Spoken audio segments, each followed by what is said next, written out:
제가 이제 발표 자료에서 가급적이면 이제 저희 회사 관련된 얘기는 안 하려고 준비를 했고요.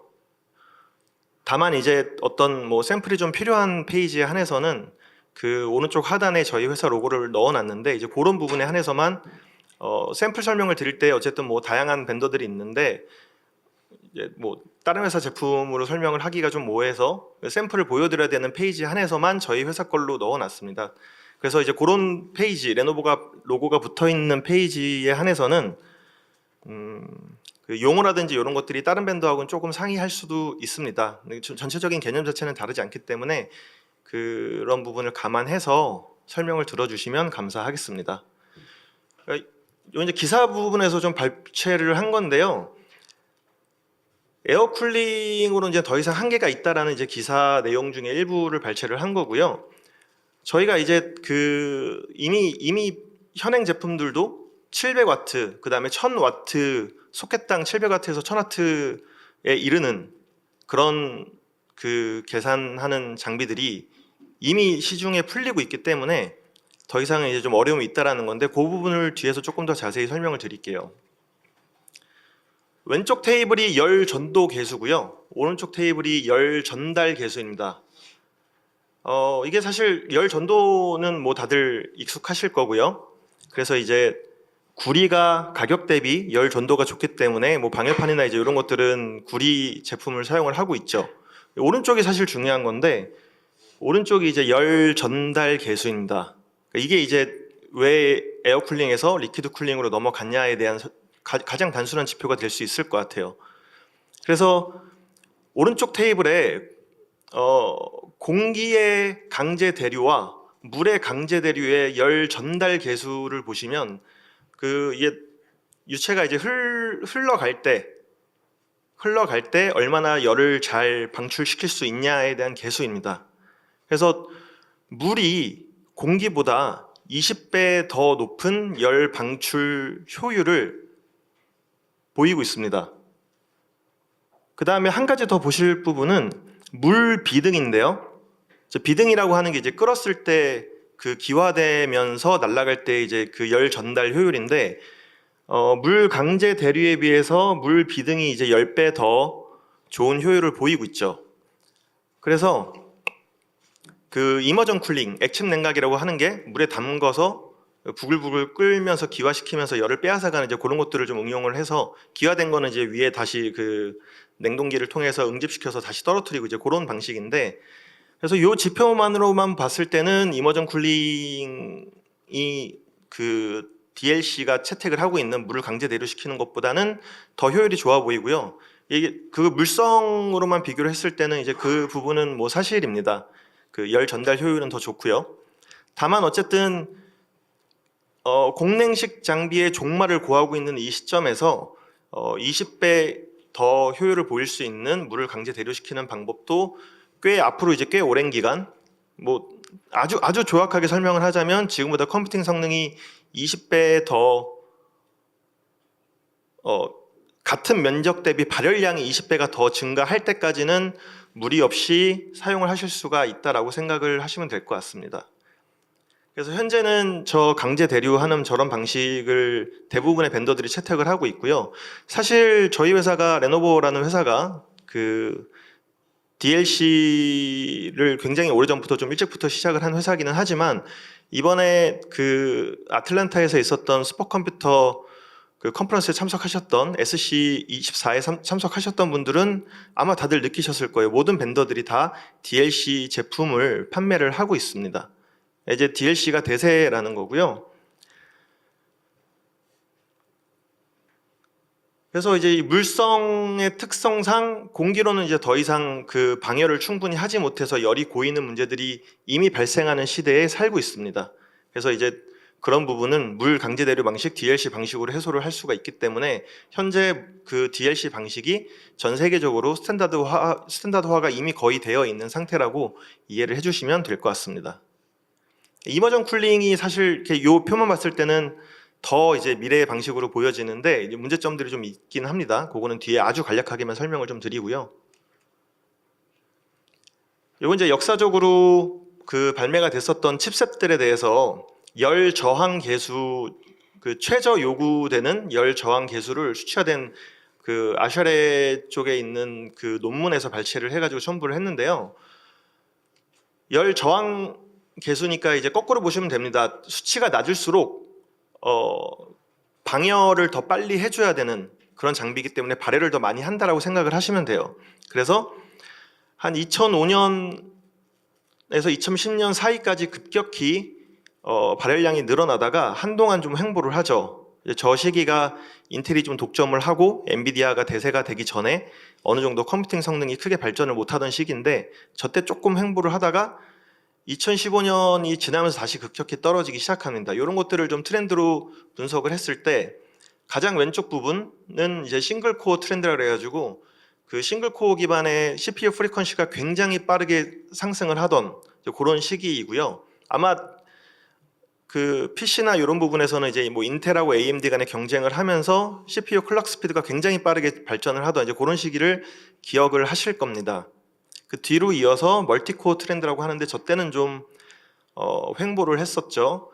그러다가 표현이 아주 재밌습니다. 이제 2018년부터 파워워 트렌드라고 표현을 했어요. 이제 그만큼 발열을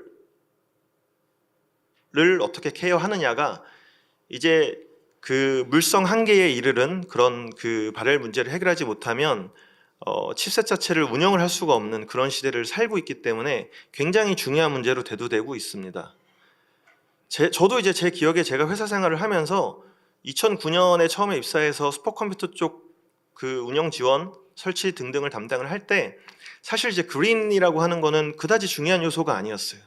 슈퍼컴퓨터에서 그린이라고 하는 건 무조건 고성능으로 빨리 돌려서 그만큼 사용자 작업이 빨리 끝나게 하면 되는 거 아니냐 라는 관점이었습니다. 그러니까 무조건 빨리 돌게 하는 거에만 집중을 했지 그린이라는 용어 자체가 좀 생소했었습니다. 근데 어느 순간 이제 누구나 다 그린을 외치게 되고, 심지어 굉장히 오랜 기간 슈퍼컴퓨터 탑500 랭킹에서 탑500 랭킹에서 1위를 담당하고 있었던 후카쿠에서도 후카쿠 시스템에서도 아이들 상태, 유휴 상태인 그런 그 컴퓨터들을 어떻게 전력을 저전력으로 전환시켜서 파워 세이빙을 하냐, 이제 이런 형태의 백서들도 내고 있을 정도로 더 이상 이제 빠르게 돌리기만 하는 게 아니고 전기를 어떻게 아낄 것이냐가 중요한 주제로 대두되고 있습니다. 제가 첨부하진 않았지만 시스템 운영에 필요한 전기 대비 한 80%까지가 그렇게 발열로 발생하는 것들을 쿨링하는 데 있어서, 냉각시키는 데 있어서 전기를 소모하고 있다고 합니다. 굉장히 큰 액수겠죠.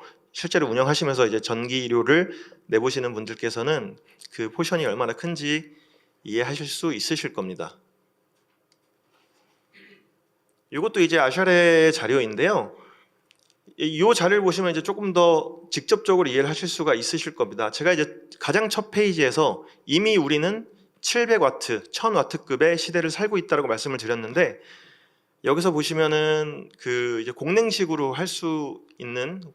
운영할 수 있는 칩셋에 대해서는 소켓당 300와트, 400와트 정도까지가 한계라고 보고 있어요. 이게 이미 국제 표준화되어 있다고 보시면 될 것 같습니다. 그래서 저희가 700와트, 1000와트를 운영을 하기 위해서는 이제 순행 방식이 불가피한 거죠. 그러니까 열을 방열시키는 물성 한계가 공냉식으로는 공기가 가지는 그 열 방출 계수 가지고서는 이제 운영이 불가능한 거죠. 그리고 공냉식 장비도 덴서티 장비냐, 그 원유, 일반적으로 얘기하는 이제 원유 사이즈당 2개의 노드가 들어가는 노드당 그 소켓 2개가 들어가는 덴서티 장비냐, 이제 원유의 장비 하나가 들어가는 이제 뭐 그런 장비냐에 따라서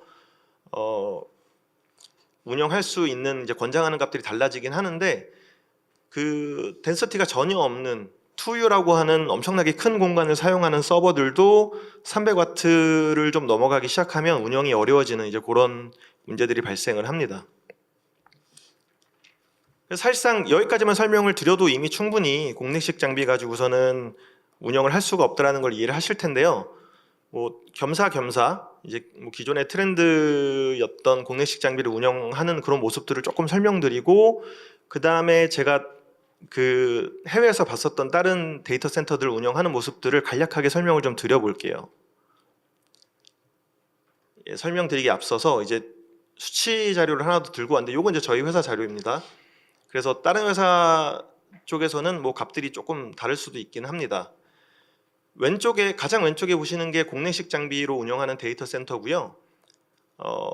가운데가 이제 조금 전 세대, 뭐 키스티 슈퍼컴 5호기라든지 기상청 슈퍼컴 4호기 등등에서 활용을 했었던 쿨링 코일로 냉각을 시켜주는 이제 그런 냉각 팬 위로 공기를 흐르게 해서 공기를 차갑게 냉각시키는 방식이고요. 그 다음에 세 번째가 계속 말씀드렸던 DLC, 저희 회사는 다이렉트 워터 쿨드라고 하는데 DLC 장비에 대한 설명입니다. 수치만 보시면 PUE를 보시면 되는데요.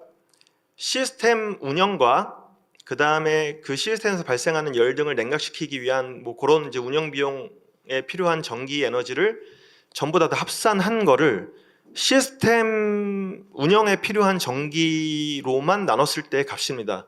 그래서 최고는 1인데 1이려면 이제 냉각이 전혀 없어야 가능한 값이겠죠.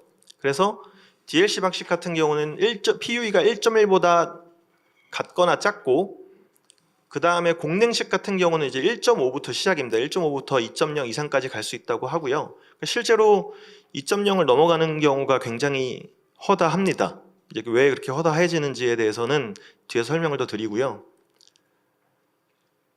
근데 이제 한 가지 함정이 있습니다. PUE가 1.1이라고 하는 부분에서 바로 위에 있는 라인을 보시면 프리 쿨링이라고 되어 있어요. 뒤에서 이제 DLC 방식에 대해서 구조를 조금 더 설명을 드릴 텐데요. 저 DLC라고 하는 게 장비로 들어가는 물의 온도가 최대 50도까지도 운영을 할 수가 있습니다. CPU가 사실 이제 60도까지는 운영하는데 그렇게 크게 지장이 있는 온도가 아닌데요. 어쨌든 60도 언더로 유지를 하면서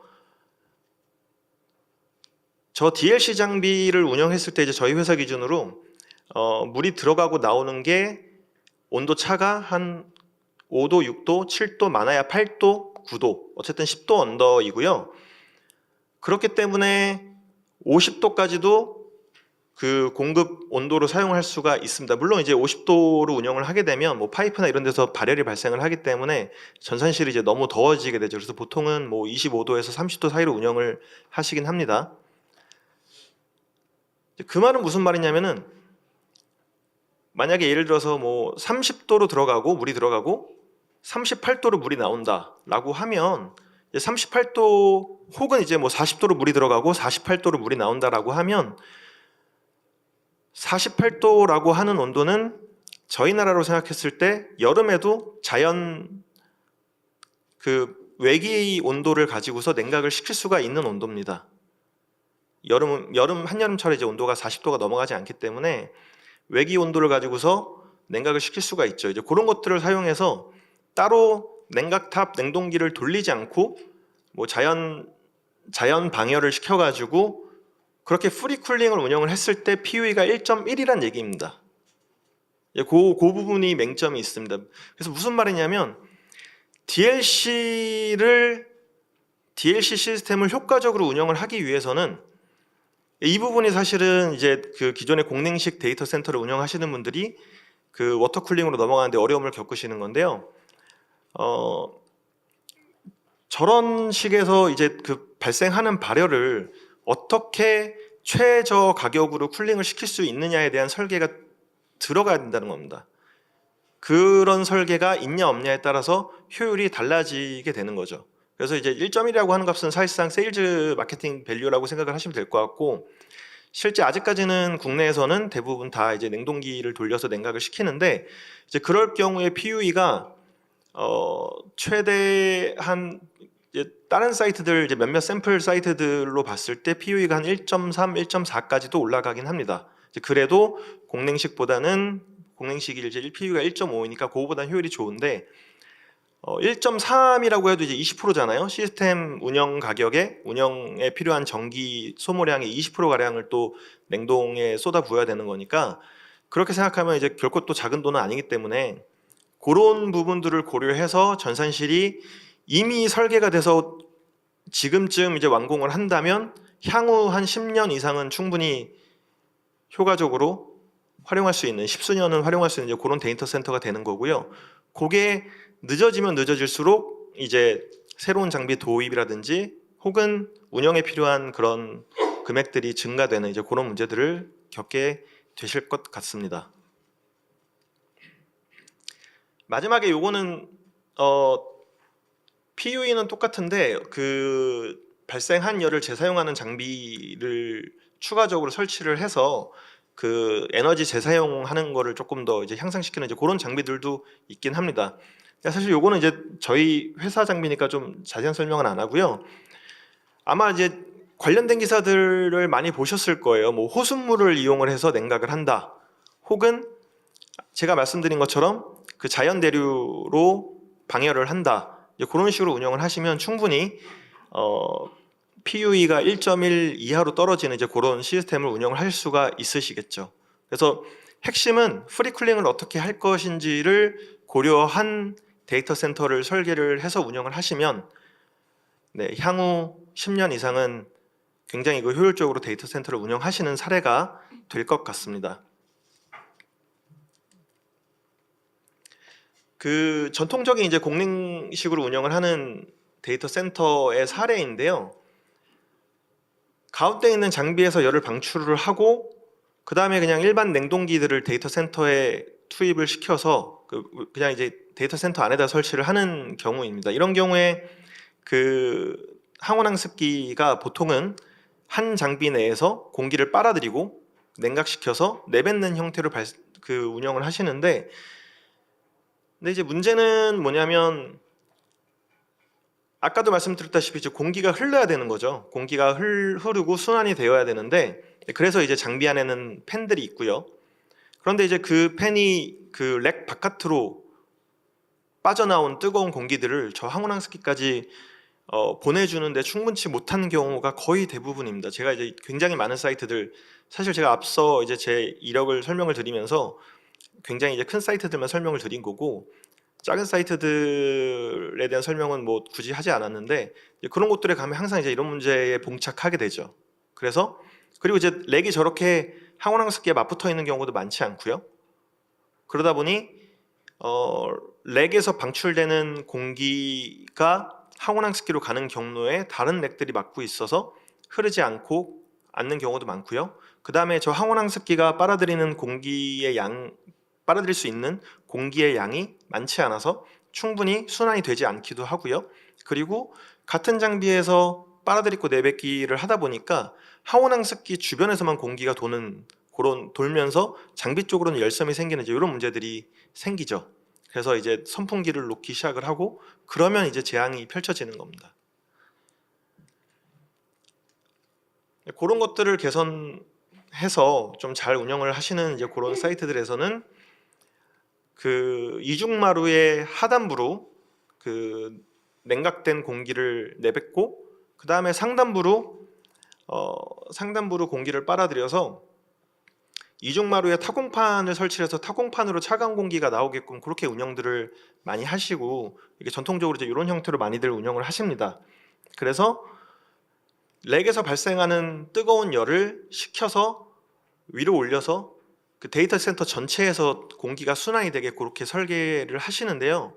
이것도 이제 데이터 센터가 커지다 보면 렉들이 저렇게 딱 한 가운데 쪽으로 열을 내뱉고 이제 그렇게 되기가 좀 어렵죠. 그러다 보면 이제 컨테이너 설계를 해서 부분적으로라도 뜨거운 공기를 바로 이렇게 내뱉고 그 다음에 하단부에서 차가운 공기를 내뿜을 수 있게 그렇게 설계들을 하시게 됩니다.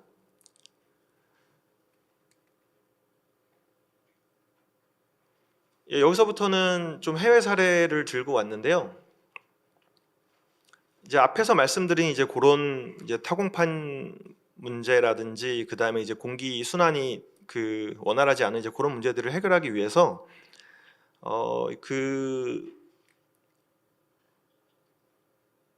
분전반과 냉각을 동시에 해주는 이제 그런 장비들이 있습니다. 렉 형태의 장비가 있어서 뭐 렉이 2대든 3대든 뭐 계산 렉을 2대든 3대든 설치하고 그 발열량에 맞춰서 냉각시킬 수 있는 냉각 렉을 설치를 합니다. 그래서 저 냉각 렉으로 그 전기도 공급을 하고 그 다음에 저 파란색으로 되어 있는 렉 안에 그 쿨링 코일이 들어갑니다. 이것도 사실은 순행 방식이긴 한데 냉수가 코일 안으로 흐르고 그 코일 사이사이로 공기가 지나가면서 냉각시켜서 밖으로 공기를 내뿜는 이제 그런 형태고요. 그래서 모듈화가 좀 잘 되어 있죠. 그래서 그 렉들의 위는 그 뚜껑으로 덮여 있고 저 게이트라고 되어 있는 부분은 문으로 덮여 있어 가지고 렉수가 10대든 20대든 계속 오른쪽으로 확장시키면서 설치를 할 수 있습니다. 뚜껑도 이제 렉 사이즈로 한 칸 한 칸 설치를 할 수가 있기 때문에 그 계속 확장해서 설치를 할 수가 있는 거죠. 렉이 늘어나면 렉이 늘어나는 만큼 저 하늘색 냉각시켜주는 렉도 추가로 설치를 해서 운영을 하시면 됩니다. 이제 이런 식으로 설치를 하면 자연스럽게 저 그룹 안에 있는 렉들은 컨테이너 안에 들어가는 형태가 되는 거고요. 컨테이너 안으로 뜨거운 공기를 내뿜고 그거를 하늘색으로 표시된 쿨링 기능을 하는 렉들이 공기를 빨아들여서 쿨링 코일을 통해서 바깥으로 내뿜습니다. 이렇게 해서 운영을 하시면 요 컨테이너 바깥에는 전산실 온도가 한 25도에서 30도 사이 정도로 운영을 하시고요. 그러니까 그 말은 계산렉으로 들어가는 공기의 온도가 25도에서 30도 사이로 운영을 하시는 거죠. 그리고 저 컨테이너 안에서는 한 40도 혹은 40도가 조금 넘어가는 정도의 온도로 운영이 되고 있습니다. 그래서 이것도 이제 부분적으로 순행을 사용을 하는 거죠. 다만 이제 렉들은 일반 렉을 그대로 사용할 수가 있는 42U 사이즈의 렉을 그대로 사용할 수 있는 그런 형태고요. 다만 이렇게 운영을 하시는 곳도 사실 이제 저희 레노버사의 고객 중에 한 군데인데 이렇게 운영하는 거에 한계가 좀 있어서 뭐 단순히 이제 그 렉에서 나오는 공기를 잘 식히는 것뿐만 아니라 이제는 그 방열 효율 자체가 이제 문제가 되고 있기 때문에 이 컨테이너에 저희 회사 제품의 DLC 제품의 렉을 설치를 하고 있습니다. 그래서 직순행도 하고 직순행으로 한 98%에서 99%까지의 이제 그 방열을 담당을 하고 나머지 1, 2%로 발생하는 열들을 이런 추가적인 쿨링 렉을 통해서 냉각을 시키는 형태로 운영을 하는 사례가 있었고요. 이 사이트는 이미 한 10년 전부터 이제 이런 식의 설계를 준비를 해서 이런 식으로 이제 운영을 시작하신 지가 한 6, 7년 되어 가는 것 같아요. 그래서 굉장히 일찍부터 그 DLC에 대한 준비, 뭐 DLC뿐만 아니라 그 리퀴드 쿨링 전반에 대한 준비를 좀 해서 그 사이트 내에서 리퀴드 쿨링에 필요한 그 물이 또 일반적인 물은 아니고 뭐 박테리아나 이런 것들에 대한 번식 방지를 해야 되기 때문에 그 디아이오나이즈드 워터라고 하는 그 순수한 물에 케미컬을 좀 섞어 가지고 물을 사용을 하는데 이제 그런 것들을 직접 만드는 그런 머신도 설치를 해서 운영을 하고 있습니다. 게다가 그 디아이오나이즈드 워터를 만드는 머신에 사용하는 물을 또 아끼기 위해서 뭐 빗물을 정화해서 사용하는 이제 그런 시스템까지 다 설치를 해서 사용을 하고 있습니다. 그렇게 사용을 하시는데도 이제 더 이상 공랭 렉은 이제 좀 운영이 어려워서 덴서티 장비에 한해서는 DLC 제품을 설치를 재작년부터 쭉 하고 있는 이제 그런 현황이고요.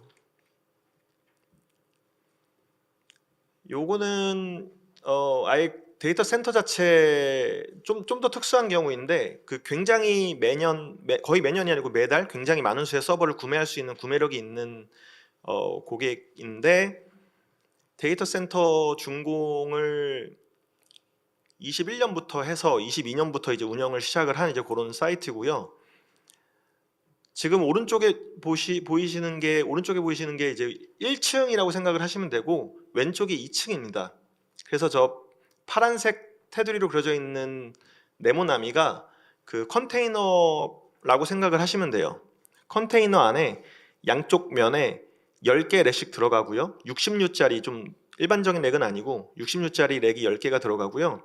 거기에 그 서버 벤더들한테 이렇게 납품을 해와라고 스펙을 줘서 그 스펙대로 납품을 받는 이제 그런 회사입니다. 그래서 그 스펙 상으로는 그 CPU와 메모리 직순행 방식으로 냉각을 하는 그런 형태로 설계를 해서 사실상 여기는 이제 직순행 방식을 사용하는 사이트인데 대신에 이제 나머지 다른 부품들은 공냉식을 사용을 하고요.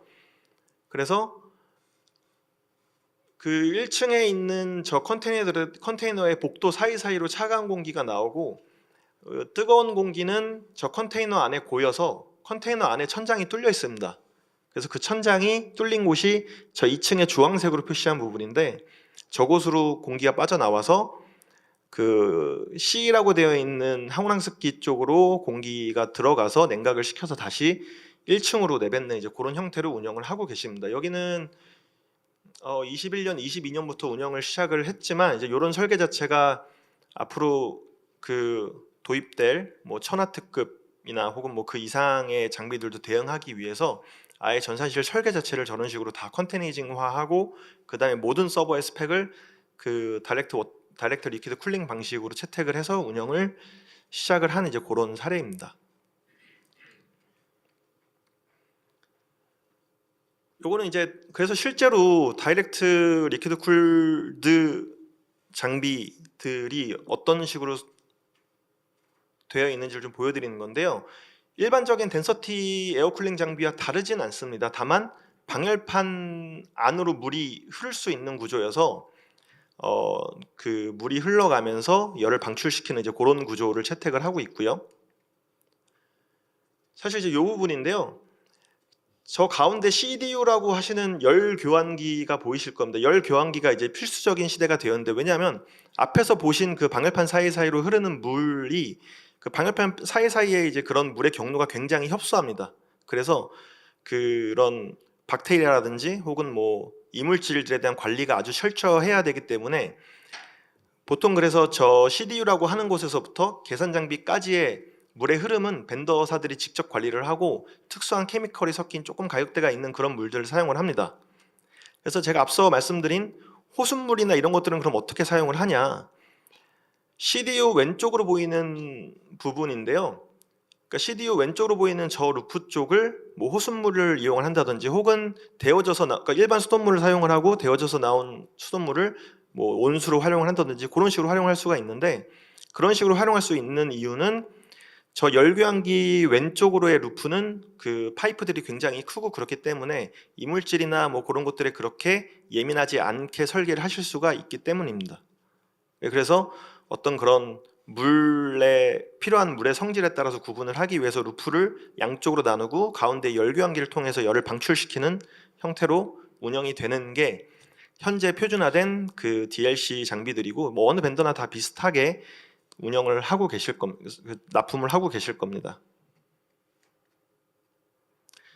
마지막으로 이머전 쿨링이 이제 왜 현재까지 좀 어려우냐? 뭐 여러 가지 이유가 있는데요.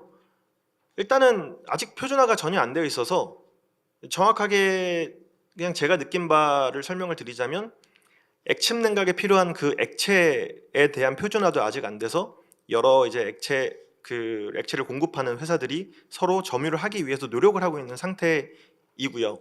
그래서 실험적으로 도입을 하실 수는 있습니다만 뭔가 이제 현업이나 혹은 표준화된 것들을 사용하고 싶은 그런 고객분들은 선택에 조금 고려해야 될 사항이라든지 혹은 분석해야 될 상황들이 많을 수 있고 아직 그 스터디 케이스가 충분히 결과들이 나오고 있지는 않는 것 같고요.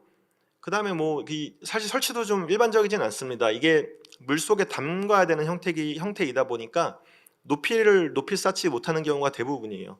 높이를 높이 쌓는 경우에는 해외에서도 실제 해외 포럼에서도 이제 그 논의를 하는 것들인데 그러면 수중 기중기 같은 걸 설치해서 로봇이 옮겨야 되냐 혹은 엔지니어가 다이버복을 입고 잠수를 해야 되냐 이런 논의들을 하고 있습니다. 이제 그런 부분들이 실제로 운영함에 있어서 유지보수에 어려움이 있고요. 그 물의 무게가 만만치 않기 때문에 그 데이터 센터의 형태도 완전히 달라지게 되겠죠. 뭐 이중마루라든지 혹은 빌딩에 들어가는 형태는 특히 한국 같은 경우가 그러할 텐데 어려움이 있고요. 미국처럼 막 넓은 땅에다가 맨 땅에다 그냥 무거운 거 올려놔도 상관이 없는 그런 곳에서나 좀 운영이 가능하겠죠. 뭐 그렇습니다. 이제 그런 류의 이유들이어서 아직까지는 실험적으로 도입을 하고 있다라고 보시는 게 적절할 것 같고요. 이런 부분을 조금 더 안정화된 상태로 이제 운영을 하시려면 조금 더 시간이 흐르고 표준화가 되는 걸 기다리고 그 다음에 운영이나 이런 환경이 개선이 되고 나서 도입을 하시는 쪽으로 생각을 하시는 게 대부분 고객들이 아마 그렇게 생각을 하고 계실 거예요. 그래서 결론은 뭐다? DLC가 현재의 트렌드고 앞으로 뭐 굉장히 오랜 기간 유지가 될 것 같습니다.